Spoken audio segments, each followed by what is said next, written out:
Bienvenue dans cette nouvelle édition du QG Week-end. Voici les titres de l'actualité. Grâce présidentielle en République démocratique du Congo, le chef de l'État Félix Tshisekedi respecte un engagement de campagne en libérant 70 prisonniers politiques. 700 prisonniers politiques, le chef de l'État a signé une série d'ordonnances ce mercredi 13 mars. Au Maroc, le groupe Attijari Wafa Bank a signé 4 accords de partenariat en marge de la 6e édition du Forum international Afrique Développement. Ils ont pour but de faciliter les passerelles entre les opérateurs économiques de l'Est et de l'Ouest. Et puis au Burkina Faso, les artistes s'inspirent avec leur leitmotiv « Tout est vie, tout est musique ». Ils parviennent à allier art, travail et entrepreneuriat. Mais tout d'abord, 18 millions de dollars, c'est la somme que doit verser le gouvernement du Libéria à la veuve du défunt président Samuel Doe. Elle reprochait au gouvernement d'avoir violé ses droits, principalement son droit de propriété, suite au refus des autorités du pays de lui permettre d'accéder au compte bancaire de son défunt mari. Nancy Bondo a obtenu gain de cause auprès de la justice.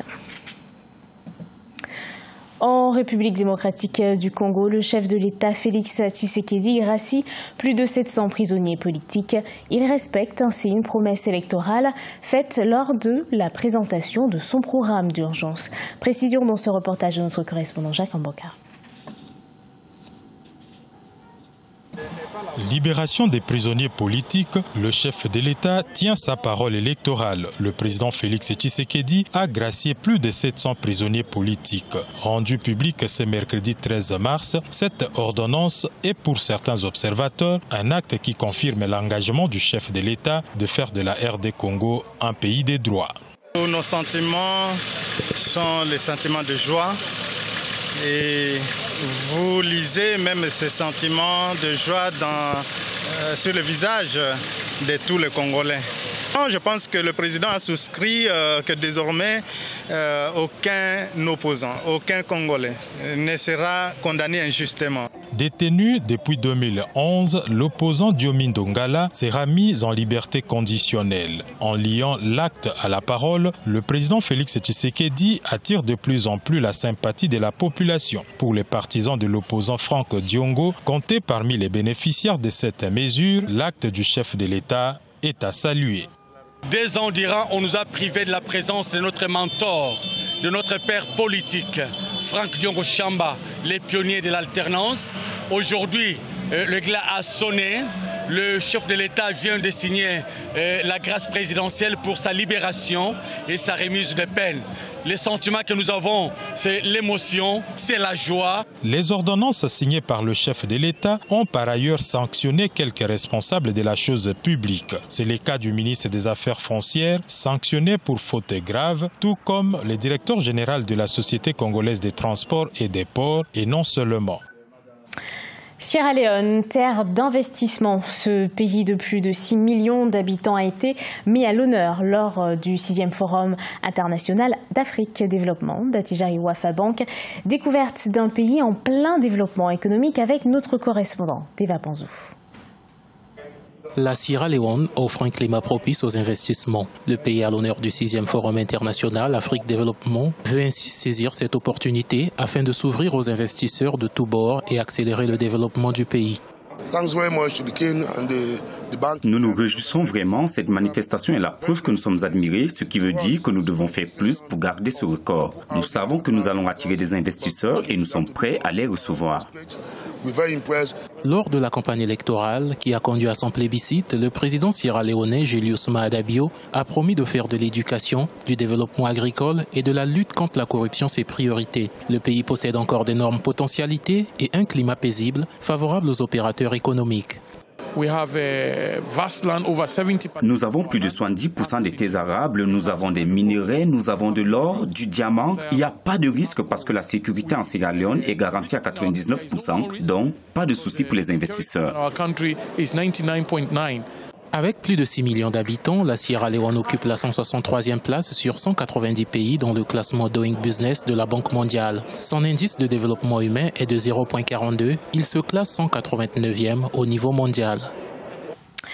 Réhabilitation de l'aéroport de Guinée-Bissau. Pour la réalisation de ce projet, le pays bénéficiera d'un financement de 30 millions de dollars de la part de la Banque ouest-africaine de développement.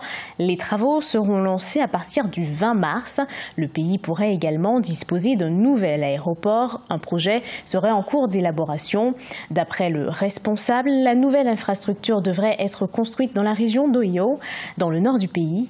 Pour l'instant, aucun détail n'a encore été révélé quant au coût ni à la période de mise en œuvre de ce projet. Ils sont au nombre de 4. Il s'agit de protocoles d'accords paraphés par le groupe marocain Attijari Wafa Bank avec la Kenya Commercial Bank, la Comesal, la Banque africaine de développement, les associations patronales féminines et le gouvernement sierra-léonais. Leur objectif principal est de fluidifier les relations entre les opérateurs économiques de l'Est et de l'Ouest. Reportage de notre correspondant Deva Panzou.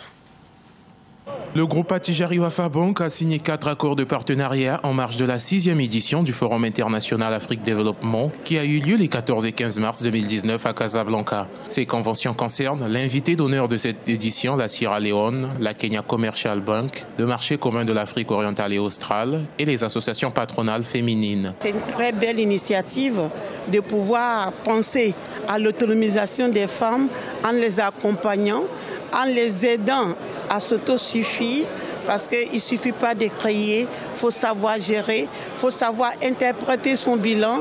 Donc c'est accompagné de formation, d'information et de beaucoup de conseils, et puis avec l'assistance technique. Le groupe Attijari Wafa Bank, qui prône l'intégration économique régionale, envisage d'étendre son champ d'action là où elle est peu visible. La banque marocaine est disposée à accompagner les femmes entrepreneurs. Le groupe Attijari Wafa Bank souhaite vraiment participer et contribuer à la concrétisation de cette intégration. Et avec la BAD qui a développé un programme pour aider, assister et accompagner les femmes entrepreneurs africaines, et la volonté d'Attijari Wafa Bank à travers son réseau africain, nous souhaitons entre les deux nous mobiliser auprès des associations de femmes entrepreneurs pour leur apporter cette assistance et cet accompagnement. 24% de femmes africaines sont créatrices d'entreprises, soit le taux le plus élevé au monde, et une femme sur 3 déclare avoir un projet de création d'entreprise. Grâce à l'implication du groupe Attijari Wafa Bank, les femmes entrepreneurs du continent vont recevoir un soutien à la hauteur de leurs ambitions. De l'art à présent au Burkina Faso, de nombreux artistes musiciens allient passion et travail. Ils sont de plus en plus nombreux à se lancer dans l'entrepreneuriat. Certains d'entre eux deviennent même des exemples pour la jeunesse. Reportage de notre correspondant Jean-Paul Ruedrago. Au Burkina Faso, les artistes musiciens de la nouvelle génération sont de plus en plus enclins à s'investir dans l'entrepreneuriat. On les retrouve dans plusieurs secteurs d'activité comme l'immobilier, la mode ou encore le commerce. Ils réussissent pour la plupart à combiner aisément passion et profession. La meilleure façon de garantir ton avenir, que tu sois fonctionnaire, commerçant, c'est d'investir. Et donc je pense qu'il n'y a pas de magie dans ça, il n'y a pas de calcul dans ça. Toute personne qui travaille et qui gagne doit investir. Ceux qui s'illustrent le mieux dans cette double activité ont parfois cumulé des années d'expérience professionnelle. Après avoir quitté son poste dans une banque de la place pour se consacrer à la musique, Malika la slameuse s'est entourée d'une équipe professionnelle dans l'événementiel tout comme la communication. Elle parvient à s'en sortir tout en conservant la qualité de sa musique. Je suis très contre le fait d'abandonner l'école pour les études pour la musique. Ça, il faut le dire. Donc, il faut une formation scolaire. Il faut commencer par travailler pour quelqu'un pour avoir des fonds nécessaires avant de se lancer dans l'entrepreneuriat. Certes, dit-on bien souvent en Afrique, la musique ne nourrit pas son homme, mais pour certains, il faut juste trouver la bonne alternative. Tout est vie, tout est musique. C'est le leitmotiv qui guide désormais la nouvelle génération de musiciens burkinabés. Ce journal a été préparé par l'ensemble de la rédaction. Merci à vous de l'avoir suivi. Dans un instant, une nouvelle édition de l'actualité sur Africa 24.